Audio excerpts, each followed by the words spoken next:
This is a great feature, how to locate the active cell using the new focus cell. It's basically a crosshair. So I have a spreadsheet here, and I want to be able to find the active cell no matter where it is. And as you get more and more data, it's harder to do. So here on the View tab, we have a new thing called Focus Cell. You can choose the color.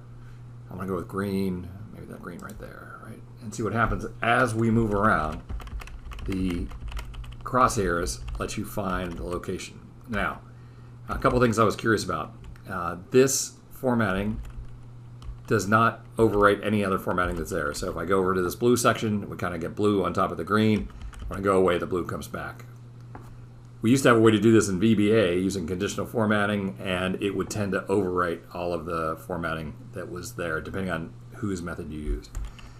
It looks like this is above the grid, but below the drawing layer. So this chart and these shapes that are on the drawing layer, it's definitely behind those shapes. Here is a book that I inserted using insert, pictures, place in cell. You see that the green is on top of that, right? So that really tells me that that's not on the drawing layer, that's actually in the cell. And let's see, what would happen if we select a range like this?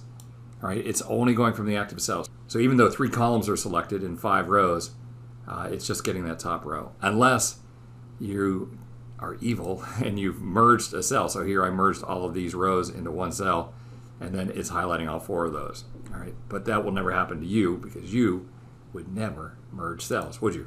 Let's use Ctrl F. There is a feature here under Focus Cell called Show Auto Highlight, which I have turned on. If I would use Ctrl F for find and I would search for Apple and find all, you get this nice little thing where you can go from cell to cell to cell. And because the active cell is on, this is highlighting as I click around the bottom of the find and replace box, finding each different one. I really like this feature.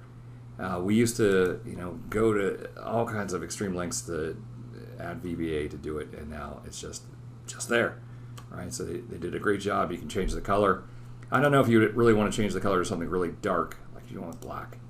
Oh, even in that case, they still make it light, so you can go for whatever color you like, and it's going to work. All right. Well, hey, I want to thank you for stopping by. We'll see you next time for another netcast from Mr. Excel.